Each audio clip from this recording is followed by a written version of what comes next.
və kamilləşmənin yolunu da təfəkkürə bağlayır, düşüncəyə bağlayır. Düşünmək, təfəkkür etmək. Amma necə düşünmək, necə təfəkkür etmək? Və mühüm olan budur.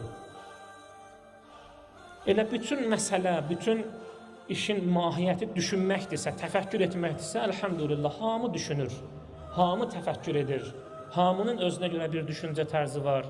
Yəni, varlığın mahiyyəti düşünməkdir. Sən düşünmürsənsə, deməli yoxsan. Demək, bütün insanlar düşünür. Əgər düşünə bilməkdirsə, Allah niyə Peyğəmbər göndərib o zaman? Onsuz da biz düşünə bilirik da, Peyğəmbərə nə ehtiyac var idi? Quran-ı Kərimə nə ehtiyac var idi? Və hətta məsələn, bugün bu bir reallıqdır ki, sahib olduğumuz cihazlar da düşünə bilir.